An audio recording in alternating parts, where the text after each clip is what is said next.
So this was definitely a long road for Victoria and I. We knew, in middle school that we wanted to twirl in college. When we were in our senior year of high school, we got accepted to Purdue University and a couple other schools, but we were really leaning toward Purdue, even though it was 14 hours away.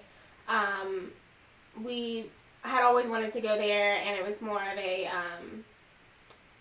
special bond because they had a twin spot, and they're called the Silver Twins, and they've had it for years. And so we just wanted to fill in that position, but unfortunately it didn't work out, and it's just kind of, we started thinking about the CMB when Mr. Peace saw us on, what channel was it? Well, the CMB, the Cavalier Marching Band wasn't always this huge goal when we were in middle school. Like, UVA was never really one of our top choices because we knew we wanted to, like, get away from Virginia. But when we realized, like, the level of academics and how much we could have here and how we could have our family at every single game, I think that was most important to us when we were trying to figure out which way to go, which route to go. And so Brittany and I, we were just average students in high school. We didn't get amazing grades like I'm sure the rest of UVA got in high school.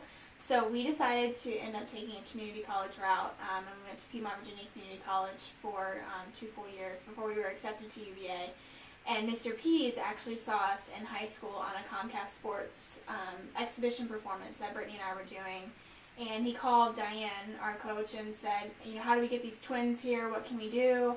And that was the first time, I think, that he had reached out to us, and we felt like we belonged. We belonged, and that we were wanted to be part of this family.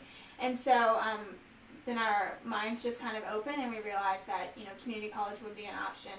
And so we actually got to twirl for the CMB and all of, UVA football communities, and basketball ended up being basketball too. And for those 2 years, and then we got to twirl at community college, and then we were able to twirl for UVA once we were accepted as well. And that was the first game when we were actually UVA students twirling for our first football game in our third year at UVA, our third year of college. I think was very, very accomplished because we felt like we knew people in the stands, and we knew we could tell people where we lived on off campus, and how we just felt part of the community. So it was definitely a unique route to success, but we definitely got there. My first semester at UVA was the best semester I ever had, grades wise. I was so scared going into class. I was like, I've got to do well, that was my best semester yet, so. I just thought it was easy because we knew people from the band, and at that time there were people like Jeff Porch and Corey Royal, people at PBCC that were in the marching band, and so it was easy to kind of hang out with them. KCPs too, like, okay, who doesn't love KCPs? It was cool having friends that we could hang out with at PBCC and also in the band, and then we met, some of their friends at parties and things, and of course, we got to share experiences, which was really nice. That's how we got to know a lot of people at UVA. It was awesome. We maybe thought about twirling individually for college a few times, but that's why we were so attracted to Purdue at first, because we knew they had a twin spot, and we at that point were not open to another university being open to us creating our own twin spot. So it was really awesome the way that it worked out, and we're graduates from UVA, so we're pretty excited about that. We heard a lot about UVA's first feature twirler, Erica Seredny, and then when we started kind of looking into it as an option, Audrey was twirling there as her first year. And Audrey said too as well that UVA was not really in her plans to go and twirl for the university. And so to be able to hear her kind of whole circle of emotions towards twirling for UVA and the experiences that she was having, and then Mr. Pease was contacting us, it kind of just all built up that it was this huge sign that this was what was right for us. Mm-hmm. So that was probably, just different twirlers that had been through our baton corps that we grew up with. That was kind of the first kind of experience that we had. Yeah, and I think opening our eyes to UVA was, definitely a great thing to do because of the experiences both Erica and Audrey had. Thinking about Audrey just makes me want to cry because I always miss our time together. I really miss Audrey. Like at band camp, we would just sit in our hotel room and just laugh at And the eat. stupidest things and eat pizza. And she would always have these like box of nerds that we would just like eat, and like there would be like another box that appeared, and then Diane would eat a bunch of candy. It was just awesome with Audrey. But we grew up with Audrey on a team growing up, like every single year. Or she started a year after us or a year before us. I can't remember, but we were constantly on teams growing up, and we had that kind of bond that we shared ever since we were 5 years old. And Jacob came to the Royalettes when we were just finishing high school, I think. So we never really got to know him because right when he came to the Royalettes, we left for school. And so we kind of got to know him on teams a little bit. I think when we were on a year of teams with him at senior corps. And then Amy was actually one of my competitors at the advanced level at different state competitions and then again at the national level. So her and I never were really close friends until we got to UVA. And Jacob kind of always said hi to us and stuff, but it wasn't the same bond that we had with Audrey. So I think it was difficult having to form those relationships with them while also us trying to be leaders and having that kind of commitment to the CMB to like live up to what Audrey left us with, if that makes sense.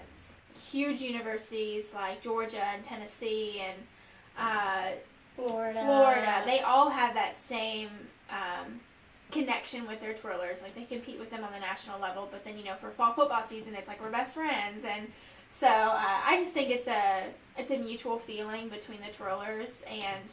And I mean, you have the time from when they get accepted, when they get into the band, and by the time band camp starts, we're kind of used to what they're like and what their style is. It was an easy transition. We just didn't have memories to reflect back on. Like with Audrey, we could be like, hey, remember when we were 5 and we went out on the floor and twirled to Mickey Mouse and da da da. And so it was just a different relationship, and that's what I like about the CMB is that we were able to have both of those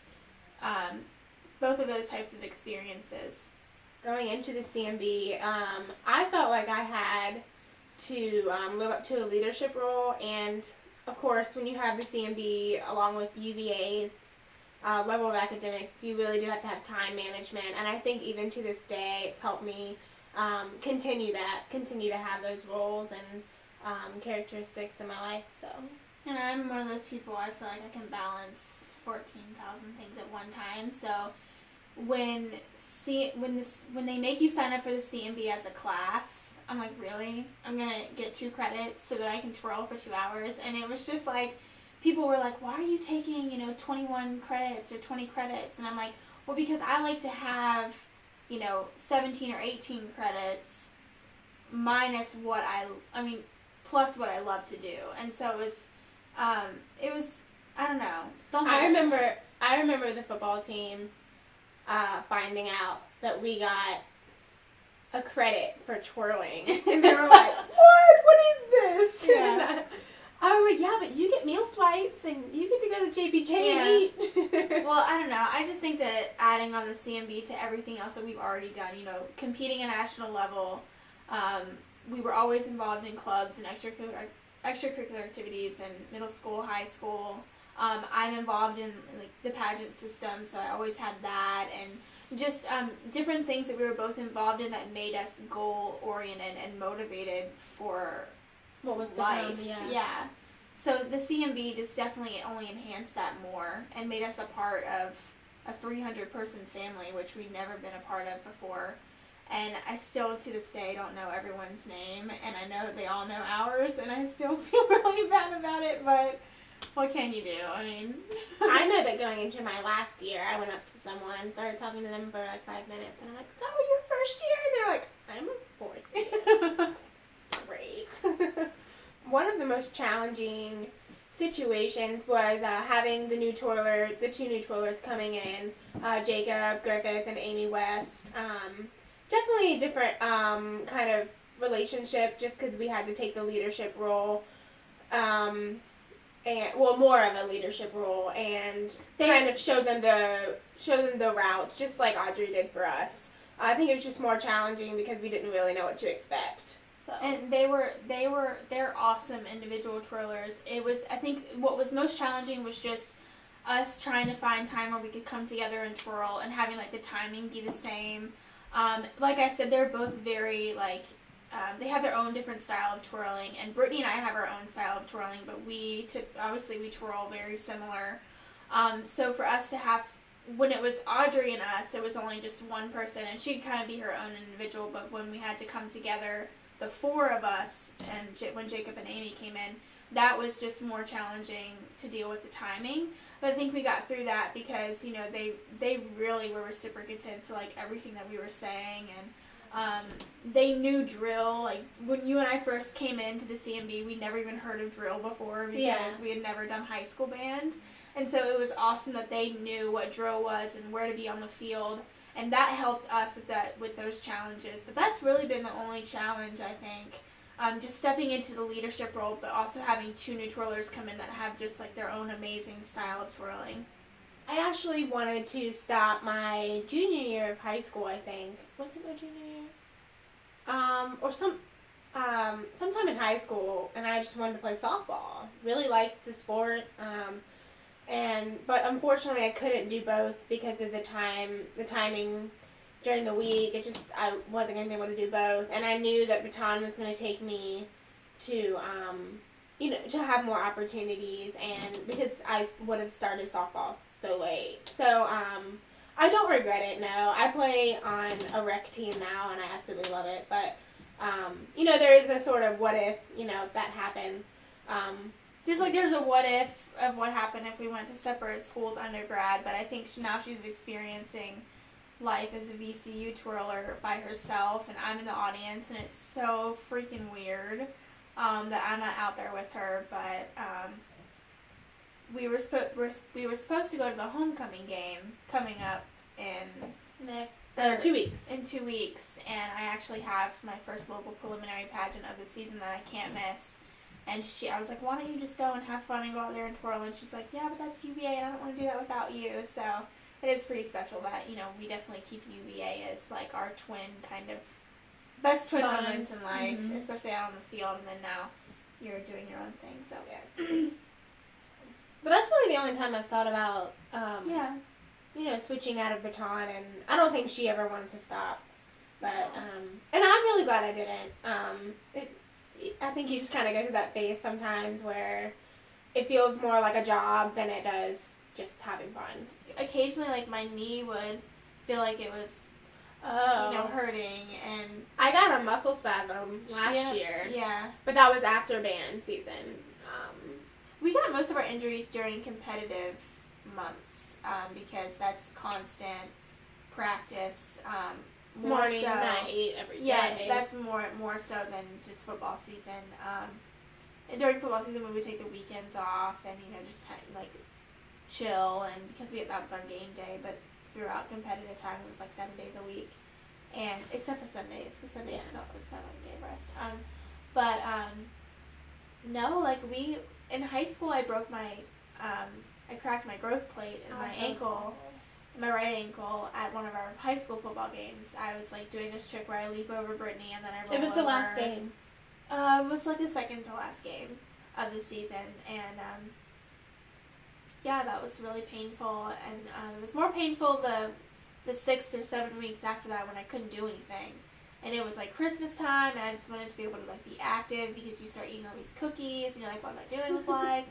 And I didn't feel ready for competitive season, so. And then this year, before Miss Virginia, I have to keep doing my talent and preparing and make sure that everything's, going right. And I actually fell into a bit of ankle tendonitis when I was just constantly on my feet all the time. And so... we never really had any injuries but during no injuries during, football, during UVA football season, I don't think. I don't recall. Mm-mm. Maybe, like, got some blood blisters on the hands or whatever, but Yeah. no injuries, no fire, no catching hair on fire or anything like that.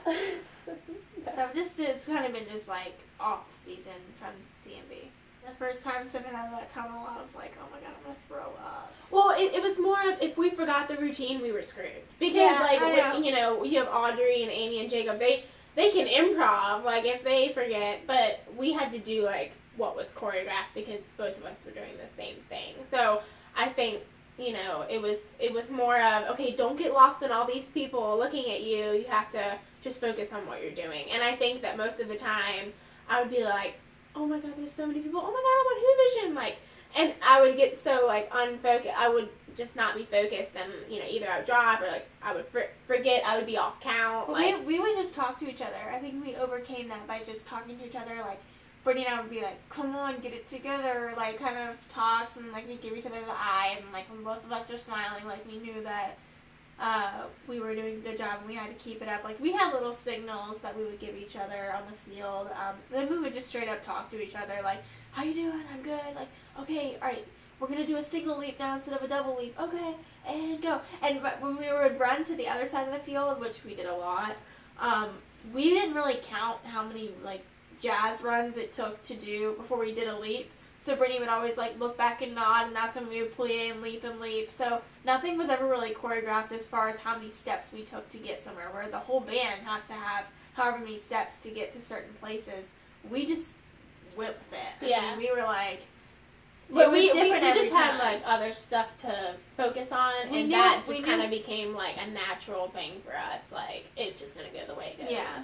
And so we were fortunate that we were able to kind of read each other's signals and minds, I guess. Yeah. To be able to do that. It was cool. It was really cool. Working with Diane our whole lives, we know what she likes and what she looks for.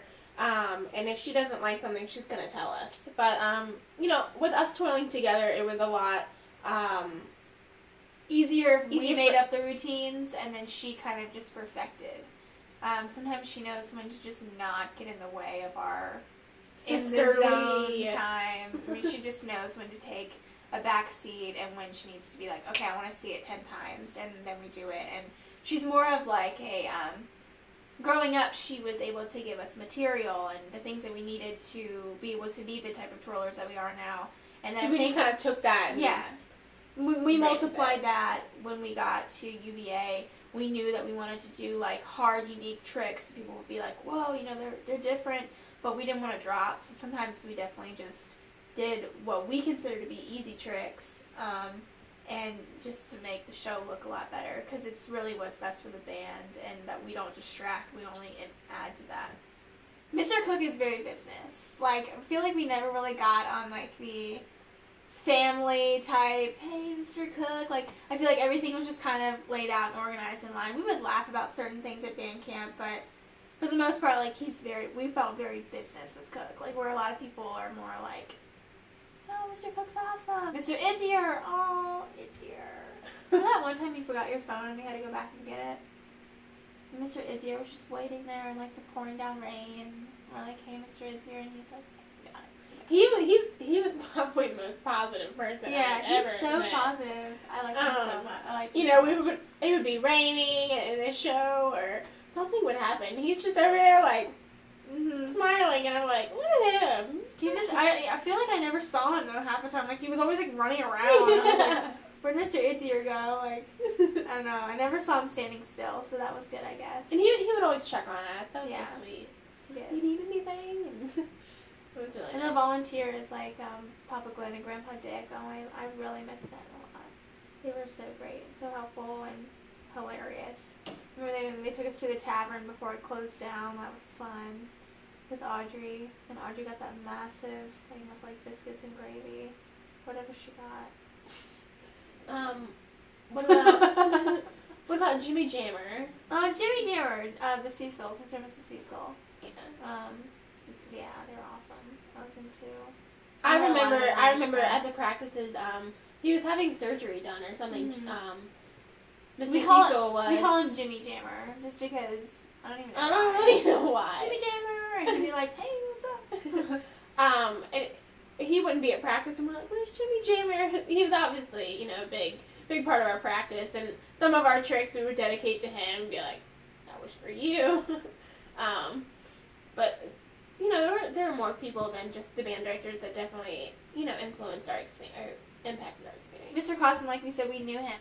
When I heard he was coming to UVA, you know, it just, in high school, we would always be like, oh my gosh, we really do have to, you know, prove ourselves to him, like, you know, we really do have to impress him. No, he's like so laid back. Well, that's how he is, but when we were twirling, I feel like we were like, how did we do?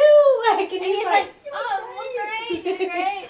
He has like a totally different mentality than Mr. P's because we weren't a part of the visual of the band. So I think he was just happy that we were enhancing, I guess, the high school band from afar, I guess, because we were kind of on the track and we were only a part of the whole visual aspect of the band. And I think that's where things differ a little bit, but yeah, he approved our costumes. He was always telling us we did a great job. He was very, very supportive. Mr. Pease was definitely a fatherly figure. A lot of people would agree, I'm sure, but we definitely